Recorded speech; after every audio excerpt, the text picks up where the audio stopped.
नमस्कार मंडळी, तुमचं तन्वी किचन कट्टा या यूट्यूब चॅनलवर तुमचं अगदी मनापासून स्वागत आहे। तर आज आपण डोशाचं पीठ कसं फर्मेंट करायचं आहे ते आज आपण येथे पाहणार आहोत। त्यासाठी मी येथे घेतलेले आहेत प्रथम 3 कप जुने तांदूळ घेतलेले आहेत। 3 कप एवढे प्रमाणात तुम्ही तांदूळ घ्यायचे आहेत व ते स्वच्छ पाण्याने धुवून घ्यायचे आहेत 2दा-3दा व नंतर ते तुम्ही 3 ते 4 तास भिजत घालायचे आहेत। असं जर तुम्ही पीठ केला तर नक्कीच तुमचे डोसे किंवा इडली हे एकदम सॉफ्ट आणि मऊ होईल। तर तुम्ही नक्कीच अशा प्रकारे पीठ एकदा भिजवून बघा। त्यानंतर आपण 1 कप अख्खी उडीद डाळ घेतलेली आहे, ती देखील तुम्ही स्वच्छ पाण्याने धुवून घ्यायची आहे व ती उडीद डाळ देखील तुम्ही नंतर 3 ते 4 तास पाण्यामध्ये भिजत घालून ठेवायची आहे। मी सगळं हे जिन्नस वेगवेगळ्या भांड्यात भिजत घालत आहे, तुम्ही बघू शकता। मी येथे अख्खी उडीद डाळ घेतलेली आहे, तुम्ही साधीवाली घेतली तरी चालेल पण अख्खी घेतली तर थोडं जास्त चांगलं आहे। त्यानंतर यामध्ये आपल्याला 1 चमचा मेथीचे दाणे घालून घ्यायचे आहेत व त्यानंतर आपल्याला 1 कप एवढे पोहे मी येथे स्वच्छ धुवून एकदा पाण्यातून काढून घेतलेले आहेत व ते भिजत घातलेले आहेत।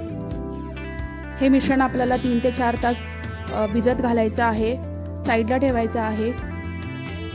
त्यानंतर आपल्याला यामध्ये सर्व मिश्रण आपण एकदा वाटून घ्यायचं आहे। येथे मी तुम्ही बघू शकता मी तांदूळ एकदम बारीक असे वाटून घेतलेले आहे। थोडंसं पाणी घालून तुम्हाला हे सर्व मिश्रण जाडसर असं वाटून घ्यायचं आहे। त्यानंतर मी येथे उडीद डाळ आणि पोहे आणि मेथी याचे मिश्रण देखील जाडसर असं बारीक असं वाटून घेतलेलं आहे। त्यामध्ये थोडंसंच पाणी घालायचं आहे, एकदम पातळ तुम्हाला करायचं नाही। बघू शकता मी दोन्ही मिश्रण एकत्र केलेलं आहे व हे सर्व मिश्रण मी हाताने चांगलं 5 मिनिटं फेटून घेणार आहे। दोन्ही मिश्रण तुम्हाला एकत्र करून चांगलं हाताने हे 5 मिनिटं फेटून घ्यायचे आहे। एकाच दिशेने तुम्हाला हाताने किंवा चमच्याच्या साहाय्याने तुम्हाला फेटून घ्यायचं आहे, जेणेकरून त्यामध्ये हवा भरली जाईल। बघू शकता तुम्ही सर्व मिश्रण मी एका भांड्यामध्ये काढून घेत आहे। तुम्हाला भांडं असं मोठं घ्यायचं आहे जेणेकरून ते मिश्रण जेव्हा वरती येईल तेव्हा ते सांडलं जाणार नाही। त्यानंतर थोडंसं यामध्ये मीठ घालून तुम्हाला हे चांगलं एखाद्या चमच्याने किंवा हाताच्या साहाय्याने तुम्हाला 5 मिनिटं तरी तुम्हाला एकाच दिशेने चांगलं मिक्स करून घ्यायचं आहे, तुम्ही बघू शकता। त्यामुळे आपलं पीठ हे चांगलं फर्मेंट होतं व डोसे चांगले मऊ होतात। तर तुम्ही बघू शकता, तुम्ही अशा प्रकारे एकदा इडलीचं किंवा डोशाचं पीठ तुम्ही नक्की करून पहा, खूप छान आणि मस्त होतं।